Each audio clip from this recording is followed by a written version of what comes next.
Hello friends ఎలా ఉన్నారు? Guys PC గురించి మీకు చాలా మందికి రకరకాల డౌట్స్ అయితే ఉంటాయి భయ్య. అంటే పర్సనల్ కంప్యూటర్ మనం తీసుకున్న తర్వాత దాంట్లో నంబర్ ఆఫ్ పార్ట్స్ అయితే ఉంటాయి కదా! ఇప్పుడు మీరు చూసారంటే మెయిన్ పార్ట్స్ అన్నీ కూడా నేను సెపరేట్‌గా అసెంబ్లింగ్ చేసుకోవడానికి తీసుకున్నాను. నాకు ఇక్కడ బెంగుళూరు దగ్గర భయ్య. బెంగుళూరులో వెళ్లి ఇక్కడ ఆఫ్‌లైన్ మార్కెట్‌లో నేను ఇవన్నీ పర్చేజ్ చేశాను. మరి ఇవన్నీ మనం ఆన్‌లైన్‌లో పర్చేజ్ చేసుకోవాలనుకున్నట్టయితే డిస్క్రిప్షన్‌లో లింక్స్ ప్రొవైడ్ చేస్తాను. వాటన్నిటి యొక్క బెస్ట్ బయింగ్ లింక్స్ అయితే ఇప్పుడు మీకు ఇస్తాను భయ్య. మీరు కావాలంటే పర్చేజ్ చేసుకోండి. పర్చేజ్ చేసుకున్న తర్వాత మీ యొక్క పర్సనల్ కంప్యూటర్‌ని ఎలా బిల్డ్ చేసుకోవాలి, లేదంటే ఎలా సెటప్ చేసుకోవాలనేది మీకు ఈజీ స్టెప్స్‌లో చెప్తాను. వీడియో కొంచెం లెంతీగా ఉండవచ్చు. కానీ యూజ్‌ఫుల్ భయ్య. ఒకసారి కనుక మీరు చూసారంటే లైఫ్‌లో ఇక ఎంత పెద్ద సిస్టమ్ అయినా కూడా మీరే మీ యొక్క ఓన్ టాలెంట్‌తో ఈజీగా సెటప్ చేసుకోవచ్చు. మీరు ఎవరి మీద డిపెండ్ అవ్వాల్సిన పని లేదు. ఇక్కడ మీరు గమనించారంటే మన యొక్క పర్సనల్ కంప్యూటర్‌లో నంబర్ ఆఫ్ ప్రొడక్ట్స్ అయితే అంటే కాంపోనెంట్స్ అయితే ఉంటాయి. మోస్ట్ ఇంపార్టెంట్‌లీ ప్రాసెసర్ ఉంటుంది. దానికి సపోర్టెడ్ మదర్ బోర్డ్ ఉంటుంది. ఇక గ్రాఫిక్ కార్డ్ ఉంటుంది. ఇక దీంతో పాటు ఇక్కడ మనకి పవర్ సప్లై యూనిట్ ఉంటుంది. తర్వాత ర్యాము, ఎస్ఎస్‌డి ఇవి మోస్ట్ ప్రాబబ్లీ ఎక్కువైతే ఉంటాయి. మరి ఈ కాంపోనెంట్స్ అన్నీ కూడా మనకు ఒక క్యాబినెట్‌లో ఫిట్ చేస్తారు. ఇక్కడ నాకు స్పేస్ సరిపోవట్లేదు కాబట్టి క్యాబినెట్ అయితే నేను చూపించట్లేదు. వీడియోలో అయితే చూపిస్తాను ఏ క్యాబినెట్ ఏంటనేది. మరి ఇవన్నీ కూడా క్యాబినెట్‌లో మనం ఎలా కేబులింగ్ చేసుకోవాలి. కేబుల్ మేనేజ్‌మెంట్ కూడా చాలా ఇంపార్టెంటు. గజిబిజిగా చేసుకున్నట్టయితే మళ్ళీ షార్ట్ సర్క్యూట్ చేసి మొత్తం మీకు బహుళొచ్చే అవకాశం అయితే ఉంటుంది. కాబట్టి బీ కేర్‌ఫుల్‌గా చాలా జాగ్రత్తగా ఆ పీసీ సెటప్ అయితే చేసుకోండి. కంప్లీట్‌గా వీడియోని చూడండి. ఎక్కడ స్కిప్ చేయకండి భయ్య. ఎందుకంటే చిన్న వైర్ కూడా మనకి చాలా ప్రాబ్లమ్ క్రియేట్ చేస్తుంది. కంప్యూటర్ మనకి పనిచేయడానికి. మరి మీరంతా సెటప్ చేసుకున్న తర్వాత మళ్ళీ ఆ చిన్న వైర్ కూడా మీకు ప్రాబ్లమ్ క్రియేట్ చేస్తుందంటే ఆన్ కూడా కాదనమాట. కాబట్టి ఎక్కడ స్కిప్ చేయకుండా జాగ్రత్తగా గమనించండి. వీడియో మీకు యూజ్‌ఫుల్‌గా ఉంటుంది. అలాగే మీకు వీడియో కంప్లీట్‌గా నచ్చినట్టయితే లైక్ కూడా మర్చిపోకండి. ఇంకా ఏమైనా డౌట్స్ ఉంటే కామెంట్ చేయడం మర్చిపోకండి. మరి ఇలాంటి ఇన్ఫర్మేటివ్ వీడియోస్ మీకు కావాలనుకున్నట్టయితే కంప్యూటర్‌కి సంబంధించి ఖచ్చితంగా నా ఛానెల్‌ని సబ్స్క్రైబ్ అయితే చేసుకోండి భయ్యా. ఇవన్నీ మనకి స్టార్టింగ్ వీడియోస్. ఇంకా లాట్ ఆఫ్ వీడియోస్ అయితే రాబోతున్నాయి. నోటిఫికేషన్ బెల్ కూడా ఆన్ చేసుకోండి. ఆలస్యం చేయకుండా వీడియోలోకి వెళ్ళిపోదాం. Let's get into the video. భయ్యా ఇది మన క్యాబినెట్. ఇక్కడ చూస్తున్నారు కదా! టోటల్‌గా ఈ విధంగా అయితే మనకుంటుంది. క్యాబినెట్ ఫ్రంట్ ఇది. దాని తర్వాత బ్యాక్ సైడ్ అయితే ఇలా చూసుకోవచ్చు. మొత్తం కేబుల్స్‌తో నిండి ఉంటుంది. ఒక్కొక్క కేబుల్ ఒక్కొక్కదాన్ని రిప్రజెంట్ అయితే చేస్తుంది ఇది. ఇక్కడ మనకి బ్యాక్ సైడ్ ఫ్యాన్ అయితే ఉంటుంది. ఫ్యాన్ దాని తర్వాత ఇక్కడ మనకి పోర్ట్స్ పెట్టుకోవడానికి ఆప్షన్స్ అనేవి ఇచ్చి ఉంటారు. ఫ్రంట్ చూసినట్టయితే టోటల్‌గా ఇలా కనపడుతుంది. ఇక్కడ మనకి గ్లాస్ షీల్డ్ అనేది వస్తుంది భయ్యా. ఇక్కడ మెయిన్ ప్రాబ్లమ్ ఇక్కడ ఈ వైర్స్‌తో అయితే వస్తుంది. ఇక్కడ ఈ వైర్స్‌లో ఈ చిన్న వైర్స్ అయితే ఉన్నాయి కదా! ఈ వైర్స్‌లో చాలా మంది కన్‌ఫ్యూజ్ అయితే అవుతుంటారు భయ్యా. అందుకే వీటి గురించి జాగ్రత్తగా అయితే గమనించండి మీరు. ఎందుకంటే ఇక్కడ ప్రతి ఒక్కటి కూడా ఎల్ఈడీకి సంబంధించి అంటే ఇక్కడ బటన్స్ గమనిస్తున్నారు కదా! ఈ బటన్స్‌కి సంబంధించి ఈ వైర్స్ అన్నీ ఉంటాయి. మరి వీటన్నిటిని జాగ్రత్తగా మీరు ప్లేస్ చేసినప్పుడు మాత్రమే ఇవన్నీ కూడా మీకు వర్క్ చేస్తాయి. సో, పవర్ ఆన్ బటన్ తర్వాత ఎల్ఈడీకి స్ట్రిప్స్‌కి సంబంధించి అంటే ఎల్ఈడీ లైటింగ్‌కి సంబంధించి, తర్వాత మనకి మైక్‌కి సంబంధించి అలాగే యూఎస్‌బీ 3.2 తర్వాత యూఎస్‌బీ 3.2 జెన్ 2 ఇవన్నీ పోర్ట్స్ ఉన్నాయి కదా! ఇవన్నీ వర్క్ చేయాలంటే ఇవన్నీ ఎగ్జాక్ట్‌గా మనము ప్లేస్ చేయాల్సి ఉంటుంది. వీటన్నిటి గురించి మనం ఎగ్జాక్ట్‌గా చూడాలనుకున్నట్టయితే కంప్లీట్‌గా మనం ప్లేస్ చేస్తాం కదా! అప్పుడైతే వాచ్ చేయండి. ఎక్కడ స్కిప్ చేయకండి. భయ్యా ఈ క్యాబినెట్‌లో మనకి టోటల్‌గా మదర్ బోర్డ్ ఫిట్ చేసుకోవచ్చు. దాంతో పాటు ఎస్ఎస్‌డి, దాంతో పాటు హార్డ్ డిస్క్ ఇక్కడ పెట్టుకోవచ్చు. తర్వాత ఎక్స్టర్నల్ ఫ్యాన్స్ కూడా మనం ఇక్కడ ఫిట్ చేసుకోవచ్చు. ఇంటర్నల్‌గా ఒక ఫ్యాన్ అయితే ఇవ్వడం జరిగింది. ఇక ఫ్రంట్‌లో అయితే మనకి ఎల్ఈడీ స్ట్రిప్ అయితే ఇచ్చారు. అదన్నీ మీరు ఆన్ చేసినప్పుడు కనబడుతుంది. మరి మదర్ బోర్డ్ అయితే ఇక్కడ మనకి ATX, mini ATX, micro ATX మొత్తం మనకి మదర్ బోర్డ్స్ అన్ని సెట్ అయ్యేటట్లు మనకి మంచి స్పేస్ అయితే ఇవ్వడం జరిగింది. ఇప్పుడు మనం తీసుకుంటే మదర్ బోర్డ్ ఫర్దర్‌గా మీకు ఫిట్ చేసి చూపిస్తాను. వాచ్ చేయండి. ఇక మనం మదర్ బోర్డ్ చూసామంటే ఇక్కడ ఎంఎస్ఐ మదర్ బోర్డ్ యూజ్ చేస్తున్నాం భయ్యా. ఇక్కడ మీరు ఈ బాక్స్ చూడొద్దండి. బాక్స్ అసూస్ ప్రైమ్ సంబంధించిన మదర్ బోర్డ్. మరి ఏం కన్‌ఫ్యూజ్ కాకండి భయ్యా. ఎందుకంటే మన దగ్గర ఎస్ఎస్ ప్రైమ్ మదర్ బోర్డ్ కూడా ఉంది. ఎంఎస్ఐ మదర్ బోర్డ్ కూడా ఉంది. ప్రెజెంట్ నేను దీంట్లో పార్ట్స్ అన్ని ఫిట్ చేసేకి మీకు చూపిస్తున్నాను శాంపుల్ కోసం. ముందుగా మన మదర్ బోర్డ్‌లో చూసినట్టయితే ఇక్కడ మనం ఫస్ట్ మన యొక్క ప్రాసెసర్‌ని ఫిట్ చేయాల్సి ఉంటుంది. ఇదొక ఏఎండీ 4 స్లాట్ ఉన్నటువంటి మదర్ బోర్డ్. అంటే ఏఎండీ రైజెన్ ప్రాసెసర్‌ని సపోర్ట్ చేస్తుంది. దాంతో పాటు ఇక్కడ గ్రాఫిక్ కార్డ్, దాంతో పాటు ఇక్కడ మనకి ఎస్ఎస్‌డి సపోర్ట్ చేస్తుంది. ఇక కొన్ని పోర్ట్స్ అయితే ఉంటాయి. పవర్ పోర్ట్స్ కావచ్చు, లేదంటే మనకు ఎల్ఈడీ స్ట్రిప్స్‌కి వర్క్ చేయడానికి అన్నిటికి ఈ మదర్ బోర్డ్‌లో చాలా మంచి సపోర్ట్ అయితే లభిస్తుంది. ఇక ర్యామ్ స్లాట్స్ 4 అయితే ఇవ్వడం జరిగింది. ఒకటి ఆల్మోస్ట్ 32 జీబీ ర్యామ్ వరకు తీసుకున్నట్టయితే 128 జీబీ వరకు మనకు సపోర్ట్ చేస్తుంది. DDR4 మెమరీ సపోర్ట్ చేసినటువంటి స్లాట్స్ అనమాట ఇది. డ్యూయల్ ఛానల్ మెమరీ కూడా సపోర్ట్ చేస్తుంది. మరి దీంట్లో మనకి పార్ట్స్ ఎలా ఫిట్ చేయాలో చూపిస్తాను. ముందుగా ఇక్కడ మనం Ryzen 7 ప్రాసెసర్‌ని అయితే ఫిట్ చేద్దాం. ఇక్కడ గమనించారంటే Ryzen 7 5700G అయితే యూజ్ చేస్తున్నా. నేను ఆల్రెడీ దీన్ని ఫిట్ చేశాను. మళ్ళీ ఇంకొకసారి మీకోసం అన్ని పార్ట్స్ అన్ని కూడా తీసేసి మళ్ళీ ఇంకోసారి ఫిట్ అయితే చేస్తున్నా. ప్రాసెసర్ తీసుకుంటాం ఇక్కడ. ఇది భయ్యా ప్రాసెసర్. ప్రాసెసర్ చాలా సింపుల్‌గా అయితే ఉంటుంది. రైజన్ అని చెప్పి ఈ విధంగా కనపడుతుంది కదా! మరి దీన్ని ఓపెన్ చేసుకుందాం. ప్రాసెసర్ ఎప్పుడు కూడా మనం ఇలా పట్టుకోవాల్సి ఉంటుంది. సో, ఇక్కడ మీరు చూసుకోవచ్చు ఎలా ప్రాసెసర్ ఉంటుందని చెప్పి. ఇలా అయితే నంబర్ ఆఫ్ ట్రాన్సిస్టర్స్‌తో మనకి ప్రాసెసర్ అనేది డిజైన్ చేయబడి ఉంటుంది. సో, దీని మీద మీరు గమనించారంటే చిన్న మార్క్ అయితే ఉంటుంది ప్రాసెసర్ పైన. ఇక్కడ బ్యాక్ సైడ్ మీరు గమనించారంటే ఇక్కడ చూసారు కదా! యారో అనేది. సో, ఇక్కడ ఇచ్చినటువంటి యారో అనేది ఇక్కడ ఉన్నటువంటి యారోతో మనకి కరెక్ట్‌గా మ్యాచ్ అయినప్పుడు మాత్రమే ప్రాసెసర్ కూర్చుంటుంది. సో, అది జాగ్రత్తగా గమనించుకొని మనం ఫిట్ చేసుకోవాలి. ముందుగా ఈ సాకెట్‌నైతే ఓపెన్ చేసుకుందాం. సింపుల్‌గా ఇలా పక్కకు లాగి ఇలా మనం దీన్ని ఓపెన్ చేసుకోవాలి. ఓపెన్ చేసుకున్న తర్వాత ఇక్కడ మీరు గమనించారంటే యారో ఒకటి కనబడుతూ ఉంటుంది. సో, ఇక్కడ ఇచ్చినటువంటి యారో ఇక్కడ ఉన్నటువంటి యారోతో ఎగ్జాక్ట్‌గా మ్యాచ్ అయ్యేటట్లు మనం ప్లేస్ చేయాలి. ఇలా. ఓకే. ప్లేస్ చేసిన తర్వాత సింపుల్‌గా ఈ సాకెట్‌ని ఇలా క్లోజ్ చేసుకోండి. డన్. ఇప్పుడైతే ప్రాసెసర్ కంప్లీట్‌గా కూర్చునేసింది. ఇక దీని తర్వాత మనకి లైట్‌గా థర్మల్ పేస్ట్ అనేది అప్లై చేసుకోవాలి. అప్లై చేసుకొని ఇక్కడ మనం దీని యొక్క సీపీయూ కూలర్ అనేది మనం ఇన్‌స్టాల్ చేసుకోవాలి. నేనైతే ఇక్కడ ప్రెజెంట్ దీంట్లో వచ్చినటువంటి అంటే ఈ బాక్స్‌లో వచ్చినటువంటి కూలర్‌నే యూజ్ చేస్తున్నా. Pre installed cooler. ఇక్కడ మనం ఏఎండీకి సంబంధించి ప్రీ ఇన్‌స్టాల్డ్ కూలరే ఎయిర్ కూలర్ అయితే యూజ్ చేస్తున్నామయ్యా. సింపుల్‌గా ఇక్కడ మనకి 4 పిన్స్ అయితే ఉంటాయి. వీటన్నిటిని సెట్ చేసుకోవాలి ఫస్ట్‌గా మనము. మరి ఇక్కడ మనకి సీపీయూ ఫ్యాన్ అయితే ఉంటుంది. దాన్ని అటాచ్ చేయడం ఎలాగో చూపిస్తాం. ముందుగా మీకు చెప్పాల్సిన విషయం ఏందంటే ఎప్పుడు కూడా మనకి కన్వీనియంట్‌గా ఉండేటట్లు ఇక్కడ మనకి మదర్ బోర్డ్ ఏమి కనబడుతున్నాయి కదా! సో, రైజన్ మన సైడ్ వచ్చేటట్లు మనం పెట్టుకున్నట్టయితే మనకి ప్రతి పార్ట్ కన్వీనియంట్‌గా సెట్ చేసుకోవడానికి బెటర్‌గా అనిపిస్తుంది. సో, ఇక్కడ చూసుకోవచ్చు. ఇది ఎంఎస్‌కి సంబంధించి బీ550ఎం ప్రో వీడీహెచ్ వైఫై మదర్ బోర్డ్ ఇది. సో, బీ550ఎం గాని లేదంటే బీ450ఎం ఈ మదర్ బోర్డ్స్ అన్నీ కూడా మనకి రైజన్ 7 వరకు సపోర్ట్ అయితే చేస్తాయి. నా దగ్గర రైజన్ 7 5700 ప్రాసెసర్ అయితే ఉంది. సో, దాన్ని సపోర్ట్ చేసే విధంగా ఈ మదర్ బోర్డ్స్ అయితే తీసుకున్నా. ముందుగా ప్రాసెసర్ సెట్ చేసిన తర్వాత ముందుగా ఈ ఫ్యాన్ మనం సెట్ చేసుకోవాలనుకున్నట్టయితే ఇది ఒక ఎయిర్ కూలర్ ఫ్యాను. అది రైజన్ 7తో మనకి ప్రీ ఇన్‌స్టాల్‌గా అయితే వస్తుంది. నేను ప్రెజెంట్ దీన్నైతే యూజ్ చేస్తున్నా. సపోజ్ మీరు దీన్ని కాదు వేరే ఏమన్నా ఎక్స్టర్నల్ ఎయిర్ కూలర్ యూజ్ చేయాలనుకున్నట్టయితే ఈ గామాకి సంబంధించి మీకు లింక్స్ అయితే డిస్క్రిప్షన్‌లో ప్రొవైడ్ చేస్తాను. ఆర్‌జీబీ సంబంధించి ఫ్యాన్స్ కూడా మనం పెట్టుకోవచ్చు. కావాలనుకున్నట్టయితే పర్చేజ్ చేసుకోవచ్చు. ప్రెజెంట్ ఇదైతే నాకు మోర్ దాన్ ఎనఫ్ కాబట్టి ఇదే పెడుతున్నా. మనకి ఇక్కడ నాయిస్ కూడా చాలా తక్కువ అయితే ఉంటుంది దీంట్లో. మరి దీనికి సపోర్టెడ్‌గా మనం ఒక స్లాట్ అనేది బ్యాక్ సైడ్ ఇలా ఫిట్ చేసుకోవాల్సి ఉంటుంది భయ్యా. అప్పుడు మాత్రమే దీని యొక్క సాకెట్స్ అనేవి కరెక్ట్‌గా కూర్చుంటాయి. సో, మనం ఏం చేద్దామంటే దీన్ని ఫస్ట్ దీని యొక్క బ్యాక్ సైడ్ ఫిట్ అయితే చేద్దాం. ముందుగా మదర్ బోర్డ్ ఈ విధంగా తీసుకొని ఎప్పుడు కూడా మదర్ బోర్డ్ మనం ఇలా అయితే టచ్ చేసుకోవాలి. మాటికి మన వేలు అనేవి ఇక్కడ ట్రాన్సిస్టర్స్ మీద ఇలా పెట్టకూడదు బ్యాక్ సైడ్. అప్పుడు మనకి టెంపరేచర్ చేంజెస్ వల్ల పార్ట్స్ పాడే అవకాశం ఉంటుంది కాబట్టి ఎప్పుడు కూడా మదర్ బోర్డ్ ఇలాగే టచ్ చేసుకోండి. మరి ఇక్కడ 4 హోల్స్ అయితే చూస్తున్నాం కదా! సో, ముందుగా మనం ఇక్కడైతే సెట్ చేసేద్దాం. సో, ఇలా కూర్చోబెట్టాల్సి ఉంటుంది. కూర్చోబెట్టిన తర్వాత సింపుల్‌గా దీని ఈ విధంగా ఫ్లిప్ చేసుకోండి. మరి ఈ స్లాట్ బ్యాక్ సైడ్ కూర్చోబెట్టిన తర్వాత ప్రెజెంట్ ఇక్కడైతే మనం థర్మల్ పేస్ట్ అయితే యూజ్ చేస్తున్నాం. ఎందుకంటే మనం ఈ ప్రాసెసర్ యొక్క హీటింగ్‌ని ఇది కూల్ అయితే చేస్తుంది. లైక్ కూలెంట్ లాగా పనిచేస్తుంది థర్మల్ పేస్ట్ అనేది. సో, ఇక్కడ మీరు ఫ్యాన్ మీద గమనించారంటే ఆల్రెడీ మనకి పేస్ట్ అయితే ఇక్కడ కనబడుతూ ఉంటుంది. మరి ఇప్పుడు ఈ థర్మల్ పేస్ట్‌ని కొద్దిగా దీని మీద పెట్టుకునేసి మనం మళ్ళీ ఫ్యాన్ అయితే కూర్చోబెట్టాల్సి ఉంటుంది. సో, ఇప్పుడైతే ఇక్కడ ప్రెస్ చేద్దాం. థర్మల్ పేస్ట్ మనం సింపుల్‌గా ఎక్కువ పెట్టుకోకూడదు భయ్యా. ఎందుకంటే మళ్ళీ సైడ్స్‌కి ఏమన్నా అది పడిందనుకోండి ఖచ్చితంగా మనకు ఈ ప్రాసెసర్‌కి ట్రాన్సిస్టర్స్ పాడే అవకాశం ఉంటుంది కాబట్టి తక్కువ మోతాదులో పెట్టుకోండి. సో, పెట్టేసిన తర్వాత సింపుల్‌గా దీన్ని ఇలాగ ప్రెస్ చేయాల్సి ఉంటుంది. సో, ప్రాసెసర్ మీద ఇలా పెట్టేద్దాం. సో, ఇప్పుడైతే కూర్చోబెట్టేసాం ఫ్యాన్‌ని. కూర్చోబెట్టిన తర్వాత ఇక్కడ స్క్రూస్ అయితే ఉన్నాయి కదా! ఈ 4 స్క్రూస్ వీటిని ఫిట్ చేద్దాం.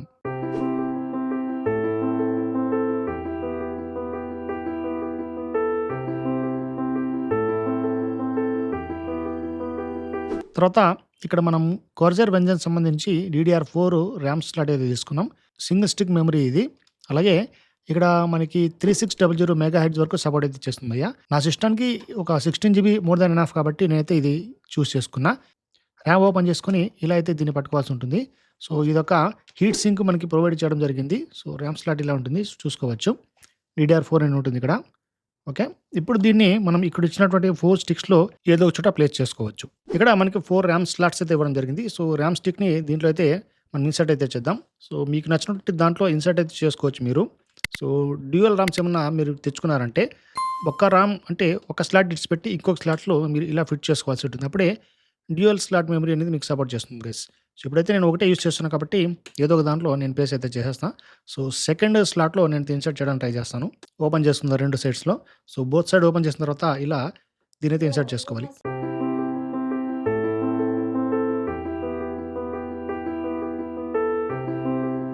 ప్లేస్ చేసిన తర్వాత మనం ఇలా ప్రెస్ చేసుకోవాలి బోత్ సైడ్స్. 2 సైడ్స్ మనకి టిక్ అనేటువంటి సౌండ్ వచ్చిందంటే అప్పుడు మాత్రమే మనకి ర్యామ్ ఇన్సర్ట్ అయినట్టు. ఇక దీని తర్వాత మనం ఎస్ఎస్‌డి ఇన్సర్ట్ చేద్దాం. దీని తర్వాత మనం సామ్‌సంగ్ సంబంధించి 980 ఈ జనరేషన్ ఎస్ఎస్‌డి అయితే యూజ్ చేస్తున్నా. ఇది ఎన్‌విఎంఈ M.2 ఎస్ఎస్‌డి ఇది. సో, ఇక్కడ చూసుకోవచ్చు ఇది ఎలా ఉంటుందని చెప్పి. ఇలా అయితే ఉంటుంది ఇది. ఓన్లీ 250 జీబీ అయితే నేను యూజ్ చేస్తున్నా. మనం సాఫ్ట్‌వేర్ ఇన్‌స్టాలేషన్ కోసము, ఏమన్నా మనకు ఓఎస్ ఇన్‌స్టాలేషన్ కోసం మాత్రమే దీన్ని యూజ్ చేస్తున్నా. సో, ఇలా దీన్ని పట్టుకోవాల్సి ఉంటుంది. ఇక మనం గమనించామంటే మనం ఇన్సర్ట్ చేసినటువంటి పోర్ట్ ఇలా అయితే ఉంటుంది భయ్యా. సో, ఇక్కడ చూసుకోవాల్సి ఉంటుంది. ఇక్కడ మీరు గమనించారంటే ఇది ఎస్ఎస్‌డి ఇన్‌స్టాల్ చేసుకోవడానికి ఉన్నటువంటి స్లాట్ అనమాట. సో, ఇక్కడ చిన్న స్క్రూస్ అయితే ఉంటాయి ఫిట్ చేసుకోవడానికి. మరి ఈ చిన్న స్క్రూస్‌ని మనం ఇక్కడ ఫిట్ చేసుకోవాల్సి ఉంటుంది. చూడండి ఇలా ప్లేస్ చేసేసి ఇలా పుష్ చేయాల్సి ఉంటుంది. పుష్ చేసిన తర్వాత ఆటోమేటిక్‌గా అది ఫిట్ అయిపోతుంది. మరి ఇలా ప్రెస్ చేసేసి దీని యొక్క స్క్రూని ఇక్కడ ఫిట్ చేసేద్దాం. మరి అంతకంటే ముందు మీరు దీని యొక్క హీట్ సింక్ అనేది ఇన్‌స్టాల్ చేసుకోవాల్సి ఉంటుంది. సో, ఇక్కడ మీరు చూసుకోవచ్చు ఇలా ఉంటుంది అది.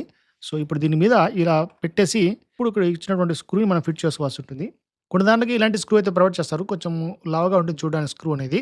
ఎందుకంటే మనం రెండిటికి ఒకటే స్క్రూ అయితే ఇక్కడ యూజ్ చేస్తున్నాం కాబట్టి. ఇప్పుడైతే దీన్ని ఫిట్ చేసేద్దాం.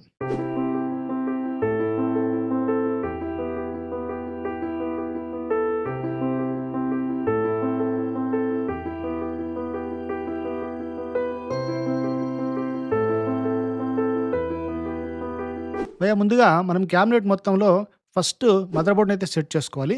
మదర్ బోర్డ్ సెట్ చేసుకునే ముందు మనం ఒక చిన్న ఈ విధంగా సాకెట్ అయితే ఉంటుంది. సో, మదర్ బోర్డ్ బ్యాక్ సైడ్‌కి ఇక్కడ మీరు చూస్తున్నారు కదా! సో, ఈ గ్యాప్ ఫిల్ చేయడానికి ఈ సాకెట్ అయితే ఈ విధంగా ఇది లోపల నుంచి మనం సెట్ చేసుకోవాల్సి ఉంటుంది. ఇలా వస్తుంది దీనికి. ఎలా ఉంటుందంటే ఇప్పుడు చూడండి. ఇది మదర్ బోర్డ్ కదా! సో, మొత్తం కవర్ అయ్యేటట్లు ఇలా ఉంటుందన్నమాట.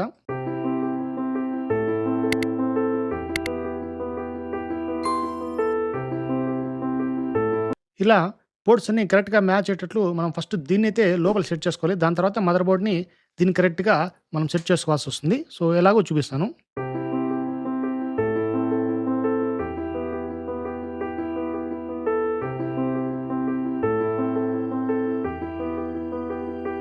ఇది సెట్ అయిన తర్వాత మనకి మదర్ బోర్డ్ ఇక్కడ మనం మొత్తం ఫ్రేమ్‌లో సెట్ చేసుకోవాల్సి ఉంటుంది. సో, ఇక్కడ స్క్రూస్ నంబర్ ఆఫ్ అయితే ఉన్నాయి కదా! దాంట్లో ఇక్కడ ఎగ్జాక్ట్‌గా మ్యాచ్ అయ్యేటట్లు మనం మదర్ బోర్డ్‌ని కూర్చోబెట్టుకోవాల్సి ఉంటుంది. సో, ఈ పార్ట్ అనేది జాగ్రత్తగా గమనించండి. మనకి బ్యాక్ సైడ్ అయితే ఉంది కదా! సో, ఇది ఎగ్జాక్ట్‌గా దీని లోపల కూర్చోబెట్టాల్సి ఉంటుంది భయ్యా. అప్పుడు మాత్రమే ఈ స్క్రూస్ అయితే ఉన్నాయి కదా! ఈ స్క్రూస్ ఎక్కడైతే ఉంటాయో ఇవన్నీ కూడా ఎగ్జాక్ట్‌గా ఇక్కడ ఇచ్చినటువంటి స్క్రూస్ ప్లేస్‌లో మనకి కూర్చుంటాయి.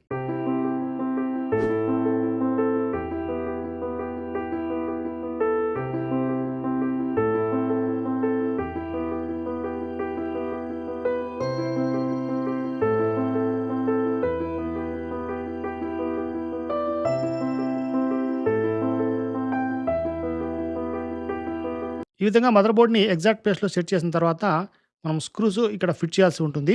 సో, ఏ పార్ట్స్‌లో అయితే మనకు స్క్రూస్ కనబడుతుంటాయో ఆ పార్ట్‌లో ఎగ్జాక్ట్‌గా ఒక 4-5 అనేది టైట్‌గా కూర్చోబెట్టాల్సొస్తుంది. ఫస్ట్‌లో ఇది మనకు కొంచెం ఈ విధంగా సరిగ్గా కూర్చోవడం కరెక్ట్‌గా ఉండదు. మనం స్క్రూస్ అనేవి టైట్‌గా ఫిట్ చేసినప్పుడు మాత్రమే ఈ పార్ట్ అనేది ఎగ్జాక్ట్‌గా మ్యాచ్ అవుతుంది. తర్వాత మనం సీగేట్‌కి సంబంధించి ఇక్కడ హార్డ్ డిస్క్ అయితే 1 టీబీ తీసుకున్నాం బేరాగూడ.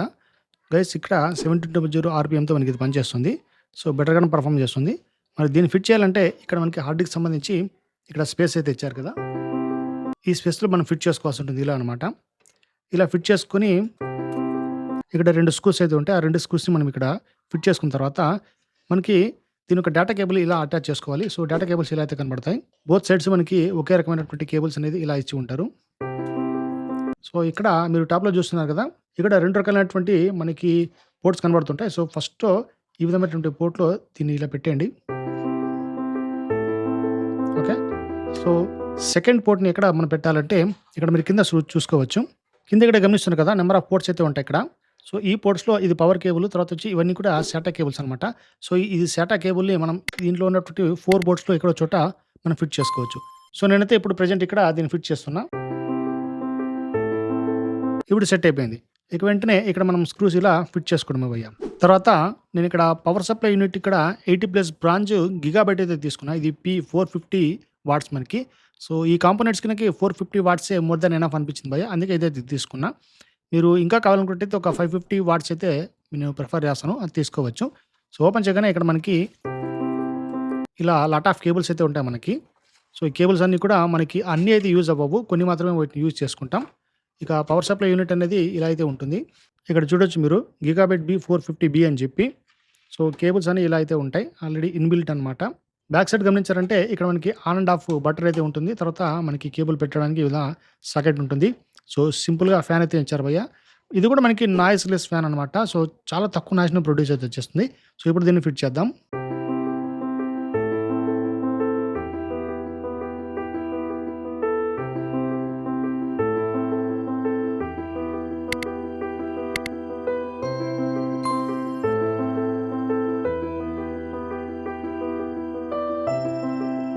భయ్యా ఇక్కడ నేను గిగాబైట్‌కి సంబంధించి G4 GTX 1650 గ్రాఫిక్ కార్డ్ అయితే యూజ్ చేస్తున్నాను. ఇది విండ్‌ఫోర్స్ ఓసీ 4G వెర్షన్. సో, ఇక్కడ మనకి ఓన్లీ 2 ఫ్యాన్స్ అయితే దీంట్లో అయితే ఉంటాయి. ఇక్కడ మీరు చూసుకోవచ్చు. 1650 గ్రాఫిక్ కార్డ్ భయ్యా ఇది. మనకి బేసిక్ వెర్షన్ చెప్పుకోవచ్చు. బట్ మీకు గ్రాఫిక్ కార్డ్స్ ఏమన్నా కావాలి నార్మల్ పర్పస్ కోసము లైట్ గేమింగ్ లేదంటే సింపుల్ ఎడిటింగ్ కోసం అన్నట్టయితే ఈ graphic card more than enough. మరి ఇలా ఉంటుంది దీనికి ఇంటర్ఫేస్. సింపుల్‌గా ఇక్కడ మనకి స్లాట్ ఉంటుంది కదా! ఇది ఆల్రెడీ మనకి క్లోజ్ చేసి ఉంటుంది. సో, దీన్ని ఓపెన్ చేసేయండి. ఓపెన్ చేస్తే ఇలా వస్తుంది. ఇక్కడ ఏ స్లాట్ అయితే ఉంటుందో ఈ స్లాట్‌ని ఎగ్జాక్ట్‌గా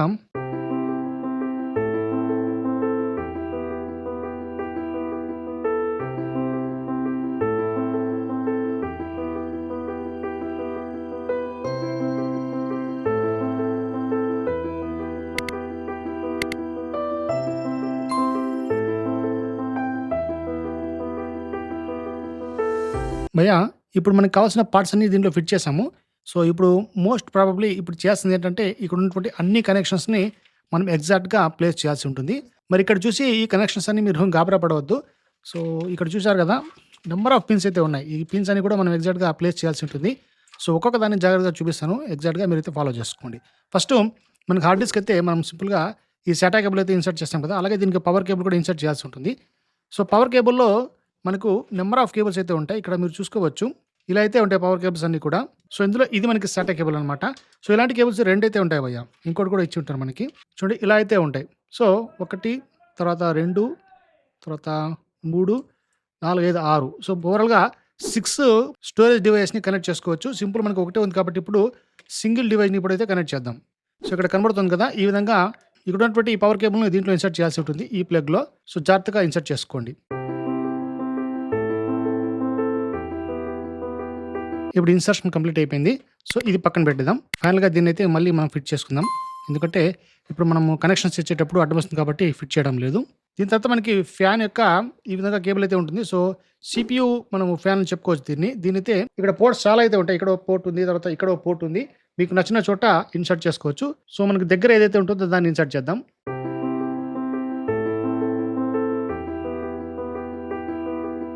ఇది ఇన్సర్ట్ చేసిన తర్వాత మనకి ఫ్యాన్ తిరగడానికి కన్వీనియంట్‌గా ఉండాల్సి ఉంటుంది. అడ్డమైతే రాకూడదు భయ్యా. ఇదైతే గుర్తుపెట్టుకోండి. ఇక దీని తర్వాత మనం గ్రాఫిక్ కార్డ్ అయితే ఇన్సర్ట్ చేసాం కదా! ఇన్సర్ట్ చేసిన తర్వాత దీనికి పవర్ అయితే మనం ఇవ్వాల్సి ఉంటుంది. సో, పవర్ కేబుల్‌ని మనం ఇక్కడ ఫైండ్ చేయాల్సి ఉంటుంది. ఇది మనకి గ్రాఫిక్ కార్డ్ యొక్క పవర్ కేబుల్ అనమాట. సో, ఇక్కడ పోర్ట్స్ అయితే ఎన్నైతే ఉంటాయో ఈ పోర్ట్స్ బట్టి మనం ఇన్సర్ట్ చేయాల్సి ఉంటుంది. ఇక్కడ 6 అయితే ఉన్నాయి కదా మనకి ఈ కేబుల్స్ హోల్స్. సో, ఎగ్జాక్ట్‌గా 6 ఉన్నటువంటి వాటిని మనం అటాచ్ చేసుకోవాల్సి ఉంటుంది. సపోజ్ 8 ఉన్నట్టయితే మనం మళ్ళీ దీన్ని ఈ విధంగా అటాచ్ చేసుకోవచ్చు. అటాచ్ చేసుకొని 8 హోల్స్ ఉన్నటువంటి గ్రాఫిక్ కార్డ్‌లో మనం ఇన్సర్ట్ చేసుకోవచ్చు. సో, 8 అనేది మనకి 3 ఫ్యాన్స్ ఉన్నటువంటి గ్రాఫిక్ కార్డ్‌గా పనిచేస్తుంది. ఇక్కడ ఓన్లీ 2 ఫ్యాన్స్ ఉన్నాయి కాబట్టి మనకి 6 హోల్స్ మాత్రమే సరిపోయేటువంటి పవర్ కేబుల్ ఇస్తారు. ఇప్పుడు దీన్నైతే ఇన్సర్ట్ చేస్తున్నా ఈ విధంగా. ఇప్పుడు ఇన్సర్షన్ కంప్లీట్ అయిపోయింది. మనం వీటన్నిటిని జాగ్రత్తగా ఇలా చుట్టి పెట్టాల్సి ఉంటుంది. అప్పుడు మాత్రమే మనకి కేబుల్ మేనేజ్‌మెంట్ కరెక్ట్‌గా వస్తుంది భయ్యా.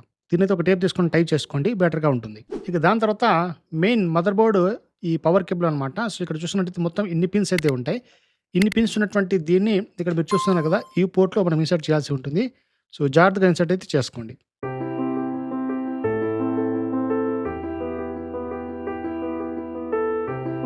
మరి ఇంకోటి ఇక్కడ CPU కేబుల్ అయితే ఉంటుంది. ఇక్కడ చూసుకోవచ్చు టోటల్‌గా 4 హోల్స్ అయితే ఇచ్చారు కదా!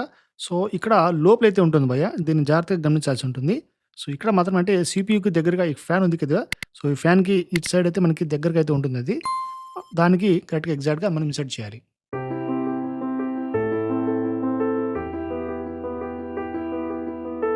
తర్వాత ఇక్కడ మనకి USB 3.0 కేబుల్ అయితే ఇచ్చారు భయ్యా. ఇక్కడ చూసుకోవచ్చు మీరు. USB 3.1 ఉంది ఇక్కడ. సో, ఇప్పుడు నేను చెప్పేటువంటి కనెక్షన్స్ అన్నీ కూడా ఫైనల్ కనెక్షన్స్ అనమాట. ఇక్కడ మీరు టాప్‌లో చూసుకోవచ్చు. ఇక్కడ ఉన్నటువంటి ప్రతి బటన్‌కి మనం కనెక్షన్స్ అనేవి ఇస్తాం. ఇదే ఫైనల్ అనమాట. కింద చూసామంటే USB 3.1 ఉంది కదా! ఈ USB 3.4ని మనం ఇక్కడ ఇన్సర్ట్ చేసుకోవాల్సి ఉంటుంది.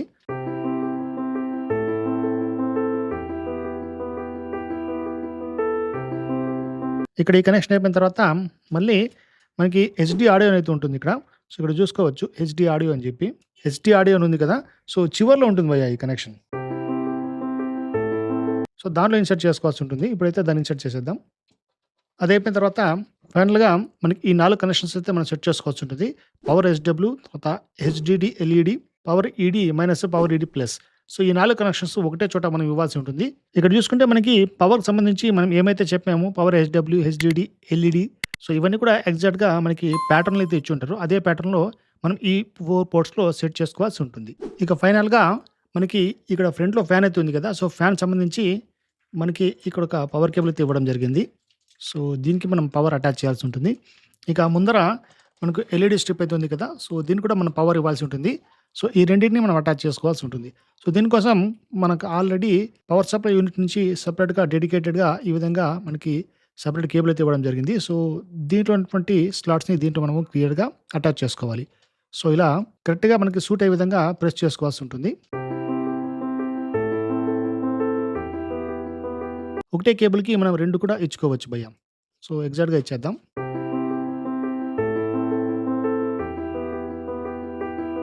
సెట్ అయిపోయింది. ఫైనల్‌గా మనం మొత్తం కనెక్షన్స్ అయితే ఇచ్చేసాను. ఇప్పుడు మనం ఒకసారి ఆన్ చేసి చూద్దాం. మనకు ఎగ్జాక్ట్‌గా పవర్ ఆన్ అయితుందో లేదో.